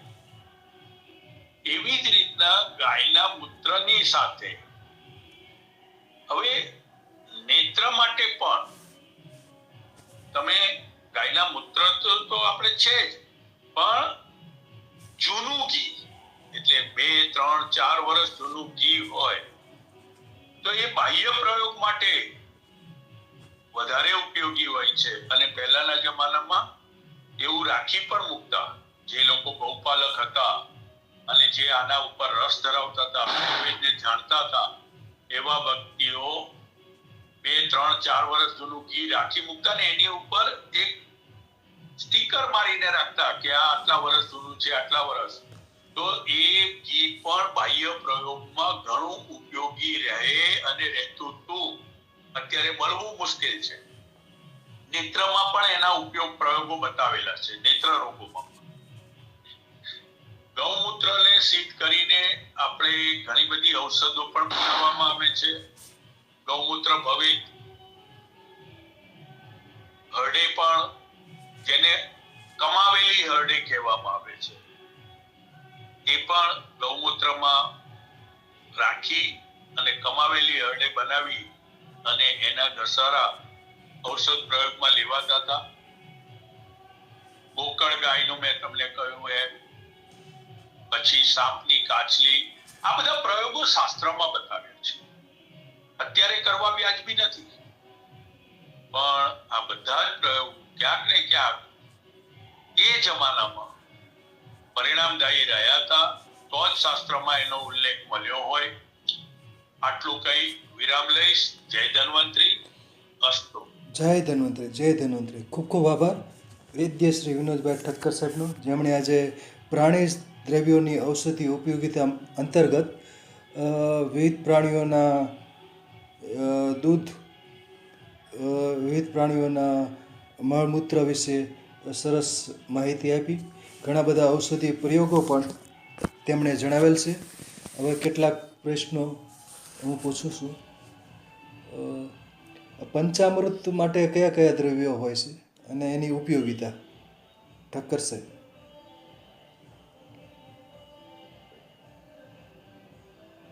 ઠક્કર સાહેબ. હાજી. દૂધ, દહીં, ઘી, સાકર અને મધ, આ 5 વસ્તુ ભેગી થાય એ પંચામૃત થાય. બરાબર છે. અને પંચામૃત જે બનાવવામાં આવે છે એ આપણે ધાર્મિક વિધિમાં પણ વપરાય છે અને ઔષધીય પ્રયોગમાં પણ વપરાય છે. પંચ અમૃત એને પંચામૃત કહીએ છીએ આપણે. એટલે એ અમૃત સમાન ગુણકારક છે, પણ એની માત્રા ફક્ત ઔષધ પ્રયોગ પૂરતું ચમચી 2 ચમચી થી વધારે ન વાપરવું જોઈએ. કારણ વાપરો પણ તમારી અગ્નિને જે રીતે ન્યાય મળવો જોઈએ એ પ્રમાણે એનો ઉપયોગ કરાય. આજે ભગવાનની પૂજામાં પણ પંચામૃત સ્નાન કરાવવામાં આવે છે. એ પણ એક વૈજ્ઞાનિક કારણ છે, પણ એ અત્યારે હું એટલો ખુલાસો એટલા માટે નહીં આપું કે એ વિષય આજના વિષયથી બહાર જાય. પણ પંચામૃત બહુ જ ગુણપ્રદ હોય છે, એ અવશ્ય એનો પ્રયોગ થવો જોઈએ અને શરીર માટે, સ્વાસ્થ્ય માટે પણ એની માત્રાનો થોડુંક આપણે વિવેક રાખવો પડે. અસ્તુ. બરાબર છે. ગાયનું દૂધ તો પીળા રંગનું હોય છે, તો એ પીળા રંગ માટે કાં વિટામિન એ હોય ને કાં બિલીરુબિન જેવું કંઈક અંદર રંજક દ્રવ્ય હોય. ગાયનું દૂધ પીળા રંગનું હોય છે, એના વિશે પ્રકાશ કરો. હા, જો એકચ્યુઅલી આપણે જ્યારે ગાયની વાત કરતા હોઈએ ને સાહેબ, તો ગાયની ઉપર જે આપણે ખૂંદ કહીએ છીએ એ એની સૂર્યનાડીનું પ્રતીક છે. હવે એ જ્યારે એની પાચન ક્રિયા થતી હોય અને એની અંદર આંતરિક રીતે જે એનો સાર કીક છૂટો પડતો હોય, તો આ જે ખૂંદ વાળો ભાગ હોવાથી એ પિત્તકર એટલા માટે બને છે કે ત્યાં એ સૂર્યનાડીને સ્પર્શ કરીને એનું નિર્માણ થાય છે. એટલે ગાયનું ઘી પીળું બને છે, પણ હવે અહીંયા પાછું એ વિચારવાનું છે, ગુણમાં તો શીતળતા હોય છે પણ પીળું હોય છે, તો એનો મતલબ એવું નહીં માનવાનું કે પિત્તકર છે. એ પિત્તહર પણ છે, કારણ કે એનો બીજો ગુણ શીત ગુણ છે. એટલે જ આપણા શાસ્ત્રને સમજવા માટે આપણે એક એક શબ્દોને સમજવા બહુ જરૂરી છે. અને પીળું હોવાથી એ વધારે સુપાચ્ય બને છે. એટલે જ ગાયના દૂધને માતાના દૂધ પછી, હા, નબળું બાળક હોય તો બકરીનું દૂધ સારું, પણ જો સુદૃઢ બાળક હોય અને અગ્નિ સારો હોય તો ગાયનું દૂધ એના માટે અતિ ગુણકારી હોય છે. અસ્તુ. બરાબર છે. એટલે ગાયનું દૂધ પીળા રંગનું માટે કદાચ વિટામિન એ વિશેષ હોય એના કારણે પણ હોઈ શકે. બીજું, ગાયના છાણા, એને ઉપલા કહીએ છીએ. એમાં અડાયા છાણા તો યજ્ઞમાં વપરાય છે, તો જે અડાયા છાણા હોય અથવા છાણાની ભસ્મ હોય એની રાખ હોય એની ઔષધીય ઉપયોગિતા જણાવો. હવે જો છાણના બે ભાગ બની જાય છે. એક જે તમે કહ્યું એમ અડાયા ઉપલા એને સીધા બાર્યા વગર એનો પાવડર કરીને જે મર્દન કરવામાં આવે શરીર ઉપર બારીક કપડછાણ પાવડર એક એ પ્રયોગ થાય છે. અને બીજું એ ઉપલાને બરી ગયા પછી એની જે રાખ હોય છે એ રાખને કપડછાણ કરીને જે ઉપયોગ કરવામાં આવે છે. એટલે એકમાં અગ્નિના સંયોજન સાથે ને એકમાં અગ્નિના સંયોજન વગર. હવે જ્યારે તમારે મેં કહ્યું એમ પરસેવો વધારે થતો હોય અથવા દુર્ગંધ મારતી હોય તો આ રાખ અગ્નિ સંયોજન વગરની રાખ આપણે શરીરે મર્દન કરવી જોઈએ. અને જ્યારે તમારે કોઈ ચર્મ વિકાર ઉપર એનો પ્રયોગ કરવો હોય તો આ છાણને બારી એની રાખ કપડછાણ કરી અને સત્તદોરો ગ્રેત એરંડિયું કે જેવો રોગ અને જેવી પ્રકૃતિ એની અંદર ભેળવી અને મલમ બનાવીને વાપરી શકાય. ગુદા ઉપર પણ વાપરી શકાય. આમળ બહાર આવી જતી હોય જેને પ્રોલેપ્સ ઓફ યુટ્રિયસ અને પ્રોલેપ્સ ઓફ રેક્ટમ જેને આમળ બહાર આવવાનું કેવું ઉટબ્રંશ જેને કહીએ યોનિબ્રંશ કહીએ એમાં પણ આજ છાણની એટલે ગોમાયની થેપલી બનાવીને ત્યાં મૂકવાથી એમાં પણ લાભ મળી શકે. પણ એ રાખની એનો પાવડર કરી એને બરાબર એક રસ થેપલી બને એવો કરી અને પછી એને ત્યાં લગાડવાથી અને પછી થોડો હળવો શેક આપવાથી એની ધૂણી પણ આપવાથી એ લાભ આપણે લઈ શકાય. તો આ પ્રયોગ જે લોકોને આવા રોગો હોય એ લોકો માટે અતિ ઉપયોગી છે. ઘણીવાર આ ગાયના છાણની રાખ બનાવીને જ્યારે પણ મારે હું થોડી સ્પષ્ટતા કરીને કહેવા માંગુ છું કે આ ગાય જે છે ગોચર હોવી જોઈએ. વનવગડામાંથી ચારો મેળવીને પોતાનું પોષણ લેતી હોય એવી ગાયના ગોબરની વાત આપણે વિચારવાની છે. એના પ્રયોગ કરવાના છે અને એની રાખને એકદમ સરાવ સંપુટ કરીને એટલે બે કોડિયાની વચ્ચે સંધિબંધ કરીને એની જે વ્હાઈટ કલરની ભસ્મ બને એવી ભસ્મ બનાવી અને પાણીમાં કપડછાણ કરીને પાણીમાં નાખવાથી ઉલટી ઉબકા અને એવા રોગો ઉપર પણ એ કામ કરે છે. એને ઓરલ પણ લઈ શકાય પણ એની માત્રા બહુ ઓછી હોય છે. 3 આંગળની વચ્ચે આવે એટલી ચપટી લઈ અને એનો ઉપયોગ કરી શકાય. અને એથી વિશેષ જે ઉદર રોગ હોય તો ગૌમૂત્રની 1 કે 2 ચમચી સાથે થોડીક આ ભસ્મ નાખીને લઈએ તો પણ એનો ઉપયોગ કરી શકાય. અસ્તુ. બરાબર છે, સરસ. પંચગવ્ય ઘૃત તો એ આમ તો નસ્યમાં વપરાય છે. એના બીજા ઔષધિ પ્રયોગો જણાવો. પંચગવ્ય ઘૃત. હવે પંચગવ્ય છે ને સાહેબ નશ્ય નહીં ઓરલમાં પણ લઈ શકાય. કારણ કે આફ્ટર ઓલ જે એની બનાવટ જે છે 5 આવી જાય. દૂધ, માખણ, ઘી, મૂત્ર, દહીં અને રાખ એનાથી ઘી સિદ્ધ થાય. એટલે 5 અને ઘી તો છે જ એટલે પંચગવ્ય ગ્રીત એટલે શબ્દ આવ્યો. એટલે ગૌમૂત્ર પણ આવે ને? પંચગવ્યમાં ગૌમૂત્ર પણ આવે ને? હા, 5 આવી જાય ને. ગૌ, રાખ અને દૂધ, ઘી અને દહીં, માખણ આ એટલે છાશ કે જે આ પ્રમાણે આપણે મૂળ તમામ એની તમામ જેટલી પણ હોય એ બધું અંદર વપરાય. હવે એ ઓરલમાં પણ વપરાય છે. પંચગવ્ય ગ્રીત પીવા પણ અપાય છે અમુક રોગોમાં ઔષધીય પ્રયોગ તરીકે પણ અપાય છે. એમાંય ચર્મ રોગ હોય, અમુક ચર્મ સિવાયના પણ પિત્તની સાથેના રોગ હોય, એવા રોગોમાં પંચગવ્ય ઘૃત નશ્યમાં તો અપાય જ છે, કારણ કે એનો ગુણ જે છે એ અમૃત સમાન છે પંચગવ્યનો.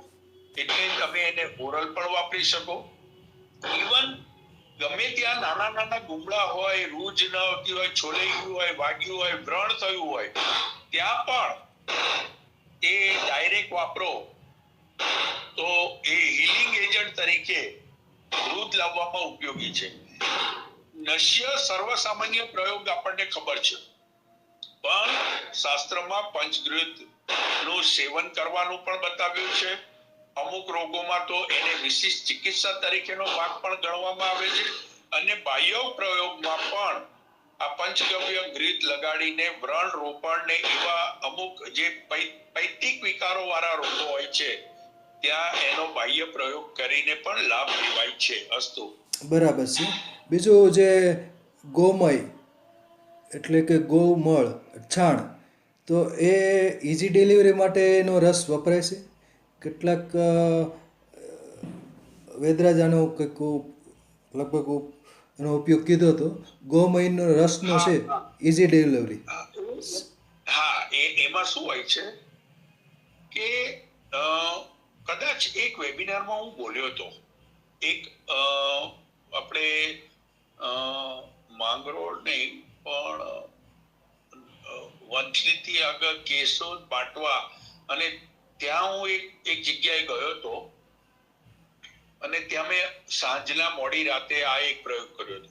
એકચ્યુઅલી એની ધૂણી પણ પ્રસૂતાને આપવાથી બાળકનો પ્રસવ થાય છે, અને આનો રસ કપડામાં નાખી અને એની અંદર સાકર નાખી અને પીવડાવવાથી પણ સુખ પ્રસવ થાય છે. જે સુખ પ્રસવની વાતમાં વૈજ્ઞાનિક રીતે એ અનુલોમન કરે છે, એટલે બાળક નીચે તરફ વધારે ધકેલાય છે, અને એ છે. પણ આવા પ્રયોગો અનુભવી વ્યક્તિની સાથે રહીને કરવા જોઈએ, કારણ કે ઘણીવાર એની માત્રા અને એ જો વિવેક રાખ્યા વગર આપી દેવામાં આવે તો ઘણીવાર બાળક તો આવે જ બહાર, પણ એની સાથે એના અંગને પણ એ થોડું વધારે જો વિવેક રાખ્યા વગરનું માત્ર અપાઈ ગયું હોય, પણ એની ધૂણી પણ સુખ પ્રસવ માટે છે, અને ઓરલ પણ માત્રા પ્રમાણે ચમચી 1.5 ચમચી છે એનું બાંધો ને એનું જે શરીર હોય એને વેણ કેવું ઉપડ્યું છે એને ધ્યાનમાં રાખીને વૈદો વાપરે છે. ગ્રામ્ય વૈદો અત્યારે ઘણી જગ્યાએ વાપરતા હશે, પણ પહેલા એ રીતે વાપરવામાં આવતું. અસ્તુ. બરાબર છે, સરસ. બીજું બકરીની લીંડી, એ પણ કંઈક ઔષધીય ઉપયોગિતા જણાવો એની. બકરીની લીંડી. હવે બકરીની લીંડી આમ તો એવું કહેવાય છે કે શ્રાવણ થી માંડીને કારતક સુધીની બકરીની લીંડીમાં ઔષધીય ગુણ વધારે હોય છે, અને એના કંઈક બીજી ગંધક કે એવું કંઈક બીજું ભેળવી અને એના મલમ બનાવાય છે. એટલે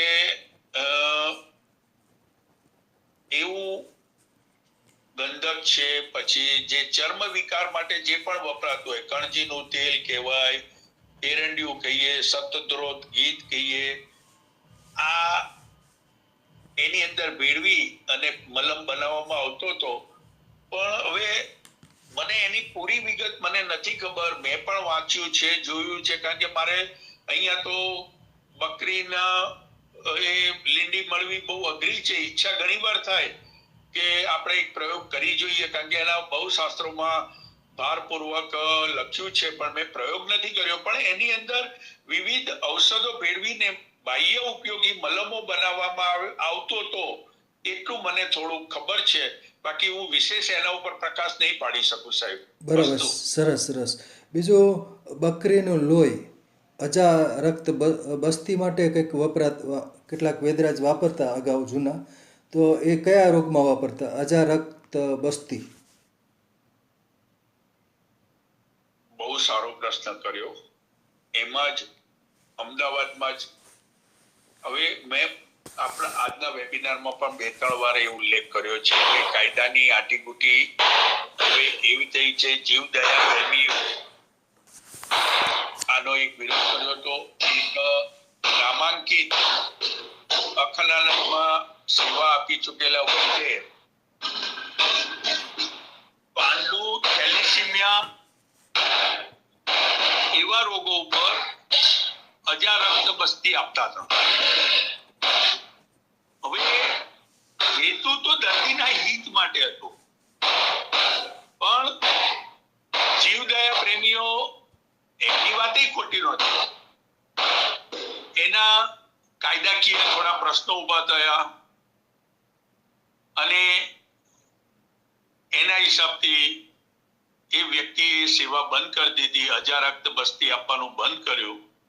પણ અજારક્ત બસ્તી મોડર્ન સાયન્સ જ્યાં પરિણામ નથી આપી શકતી એવામાં બહુ સારા આશાસ્પદ પરિણામો જોવા મળ્યા હતા. ઘણા બિચારા આવા થેલેસીમિયા વાળા પેશન્ટો અને અમુક પ્રકારના એનિમિક પેશન્ટો, પર્નિશિયસ ને આવા બધા જે હતા એવા પેશન્ટો ઉપર એમને પ્રયોગ કરીને સારા ડેટાબેઝ એમને મોકલ્યું હતું. પણ આ એક કાયદાની આંટીગુટીના આધારે એમણે બહુ તકલીફ પણ પડી છે વૈદરાજને. એ પણ પછી એમણે એ પ્રયોગો કરવાના બંધ કરી દીધા. પણ અજારક્ત બસ્તી એ એક આપણી એવી ચિકિત્સા પદ્ધતિ હતી કે જે હવે માણસને રક્ત પીવા ન અપાય તો ગુદા માર્ગે એ બસ્તી આપવામાં આવતી હતી અને એનું અવશોષણ આંત્રમાં થતું અને એ શરીરમાં કાર્યરત બનતું. એટલે અજારક્ત બસ્તી પાંડુરોગ અને એટલે થેલેસીમિયા પણ એક પ્રકારનો એ પાંડુરોગનો જ ભાગ છે. એટલે એવા રોગોમાં કાર્યસિદ્ધ રહેલી હતી. પણ હવે એ ઉપયોગી તો છે પણ પ્રાયોગિક નથી રહી. બરાબર એટલું કહીને વિરામ લઈશ. બરાબર છે, સરસ. બીજું મધપુડાનું જે મીણ છે, મધમાખી મધપુડો બનાવે, મધપુડાનું મીણ છે એના ઉપયોગો જણાવો. મધપુડાના મીણ આમ તો મલમ બનાવવા માટે. હા, મધપુડાનું મીણ એટલે શાસ્ત્રમાં એના માટે સિક્ત તેલ શબ્દ આવે છે. એટલે 1 ભાગ મીણ અને 5 ભાગ તેલ, આ બે મિક્સ કરીએ એટલે સિક્ત તેલ થાય. અને એ સિક્ત તેલની અંદર બીજા દ્રવ્યો ભેળવી અને બાહ્ય ઉપયોગી મલમ બનાવવામાં આવે. પણ હવે એનું પણ સ્થાન બદલાઈ ગયું. પહેલા આપણે દેશી મીણ જે મધપુડાનું હતું એ વાપરતા હતા. હવે એની જગ્યાએ પેટ્રોલિયમ વેક્સ જે બજારમાં મળે છે, એમાં લિક્વિડ પેરેફિન વેક્સ મળે છે. હવે એનું પ્રમાણ વધી ગયું છે. પણ જ્યાં પ્રાણીજ એટલે મધપુડાના મીણના જે ગુણ છે અને જે આ પેરાફિન વેક્સના ગુણ છે એ બેમાં જમીનાંતરનો ફરક છે. પેલું મીણ જે છે એ વ્રણ રોપણ છે, જ્યારે પેલામાં એની બંધારણીય જે ઉષ્ણતા છે એ એટલું કારગત નથી પુરવાર થતું. પરિણામ મળે છે પણ એટલું કારગત નહીં. પેલું જે 5-7-10 દિવસમાં પરિણામ મળે એ આમાં 20 દિવસે પરિણામ મળે. એટલે મીણ પણ અત્યારે મળવું મુશ્કેલ છે. ગ્રામ્ય લેવલે મળતું હોય અને એની પણ પાછી એને પણ સાફ કરી, શુદ્ધ કરી અને બધો મળ કચરો અંદર જે હોય મધપુડામાંથી જે એની સાથે આવેલો હોય એ પ્રમાણે શુદ્ધ કર્યા પછી એને વાપરવું જોઈએ. અને એનો સીધો સાધો જ્યાં સિક્ત તેલ શબ્દ શાસ્ત્રમાં ક્યાંય પણ વાંચવામાં આવે એટલે સીધું 1 ભાગ મીણ અને 5 ભાગ તેલ આવી રીતના આપણે બનાવવાનું હોય. આ એને સિક્ત તેલ કહેવામાં આવતું, મીણ સાથેનું તેલ. અસ્તુ. બરાબર છે, સરસ. બીજું મોરના પીછાની ભસ્મ, મયુર પીછ ભસ્મ, તો એના વિશે પ્રકાશ પાડો. મયુર પીછ ભસ્મ એ પીછ પીંછાની અંદર જે તામ્રવર્ણની ચાંદલો હોય છે, આખા માયરું પીંછનું નથી કરવાનું, એમાં જે વચ્ચે તામ્રવર્ણી જે ચકેડું હોય છે અને એનાથી બીજું એક જાંબુડી રંગનું એની રેખા હોય છે, એટલો જ ચાંદલો કાપી અને એની ભસ્મ બનાવે. હવે એ ઉલટીમાં ગર્ભિણી સ્ત્રીઓમાં અને એવા અમુક પ્રકારના રોગોમાં મયુરપીંછ ભસ્મ આજે પણ બજારમાં મળે છે, વપરાય છે, અને એની માત્રા બહુ સંભાળીને વાપરવું. કારણ કે ભલે એ શાસ્ત્રમાં પ્રયોગ છે, બજારમાં અમુક કંપનીઓ આપે પણ છે, મયુરપીંછ ભસ્મના નામથી જ આપે છે, પણ એની આંતરિક એટલે આપણે એને પ્રયોગ કર્યા પછી શરીરની અંદર જે એની રાસાયણિક પ્રક્રિયાની ઉર્જા જે પેદા થાય છે, એટલે એની માત્રાનું ધ્યાન રાખવું પડે. ઉલટી બંધ કરવામાં એ સારું છે. ગર્ભિણી સ્ત્રીઓને પણ અમુક વાર આપવું પડે છે, જેને વારે ઘડીએ હેડની એ થતી હોય, પણ એની સાથે બીજા દ્રવ્યો ભેળવીને આપવાના હોય છે. એકલી મયુરપીંછ ભસ્મ નથી અપાતી, બહુ અનિવાર્ય સંજોગોમાં એ પ્રયોગ હાથ ધરાય છે, પણ એ ઉલટી અને ગર્ભિણી સ્ત્રીના અમુક રોગો અને બીજા 1-2 રોગો પણ છે, જેમાં શું કહીએ, ઉદરના અમુક પ્રકારના વ્રણ હોય અને આપણે અલ્સર્સ કહીએ, એવામાં ઉપયોગી બને. અસ્તુ. બરાબર છે. બીજું જૂનું ઘી આ માનસિક રોગોમાં વપરાય છે, જૂનું ઘી? હા, એટલે હવે જો ઘી છે ને, સામાન્ય રીતે જૂનું ઘીનો મેં ઉલ્લેખ કર્યો જ તો, પણ એ જૂનું એટલે કેટલું? તો 1-2 વર્ષનું, પણ એથી વધારે હોય તો વાપરવું ન જોઈએ. કારણ કે જેમ જૂનું થાય ને, હા, એને જો સારી રીતે તમે ટાઈમે એનામાં ફેરબદલી કરીને જે કરવાનું હોય, શાસ્ત્રમાં જે બતાવ્યું છે, જૂનું ઘી જાળવવા માટેની પ્રક્રિયા તમે કરતા હો તો કદાચ એ જાય. પણ મનોરોગ ઉપર જૂના ઘીના બહુ સારા પ્રભાવ રહ્યા છે. પણ હવે એ પાછી એક જ પ્રશ્ન આવીને ઉભો રહે કે એ ગાય એક તો ખૂંદવારી હોવી જોઈએ, બીજું એ ગાય સશક્ત હોય, એવું ઘી કે જેની અંદર બધા જ ગુણો અંદર હોય, એવા ઘીની વાત છે. આજે જે ઘી આપણે બહાર લઈએ છીએ બજારો, ભલે ઔષધ સિદ્ધ હોય, પણ એની ગુણવત્તા માટે તો પ્રશ્ન બધાને આવે, વિશ્વસનીયતા માટે. તો એ થોડું ધ્યાનમાં રાખવું જોઈએ. બાકી જૂનું ઘી માનસિક રોગો માટે હિતાવહ છે. 6-8-12 મહિના જૂનું ઘી હોય અને જાળવી રાખ્યું હોય, માટલામાં સિક્કામાં મૂકીને રાખ્યું હોય અને સ્વાદ બેસ્વાદ ન થયું હોય તો એ વધારે ઉપયોગી બને. અસ્તુ. બરાબર છે. સત ધૌત ઘૃત એ કયા કયા રોગોમાં વપરાય છે? હવે સતદ્રોત ઘૃતનું પણ મેં થોડું, જ્યારે હું વક્તવ્ય આપતો હતો ત્યારે મેં ઉલ્લેખ કર્યો હતો કે ગાયનું ઘી એક તાસામાં લેવાનું, એ ઘી ની ઉપર ધીમે ધીમે પાણી રેડતા જવાનું અને ગોળ ઘડિયાળનો કાંટો ફરે એવી રીતના એનું મર્દન કરતા કરતા એને હાથ ફેરવતા રહેવાનું. 2-5-10-15 વાર એ મર્દન થઈ જાય પછી એ પાણીનો ભાગ નિતારી અને કાઢી લેવાનો, ફરી પાછું નવું પાણી નાખવાનું. આવી રીતના 100 વાર મર્દન કરતા જવાનું, પાણી બદલતા જવાનું, એટલે એકદમ ગાઢું ઘી થઈ જશે, કલર પણ બદલાઈ જશે અને ગાઢું થઈ જશે. પછી એ ખાદ્ય નથી રહેતું, એ બાહ્ય પ્રયોગમાં જ વપરાય, એક્સટર્નલ પ્રયોગમાં જ વાપરી શકાય. પછી એની અંદર એકલું પણ વપરાય અને એની અંદર બીજા ઔષધો ભેળવીને પણ મલમ કે લેપમાં કે એમાં વાપરી શકાય. પણ એ સતદ્રોત દૂધ એ આયુર્વેદની એક ઉત્કૃષ્ટ બનાવટ છે. મહેનત માગી લે એવી છે.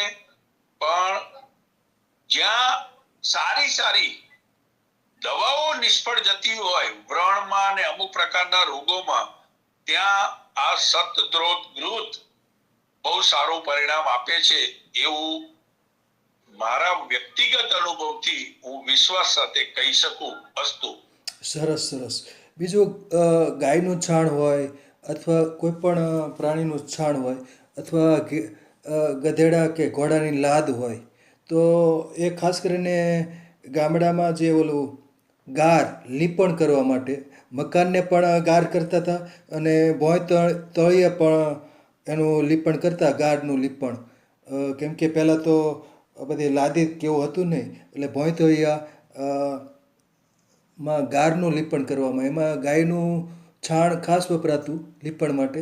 અને એ સિવાય લીપણ કરવા માટે ગધેડાની લાદ કે ઘોડાની લાદ એ પણ વપરાતી. એના વિશે પ્રકાશ પાડો, ગાર વિશે, લીપણ.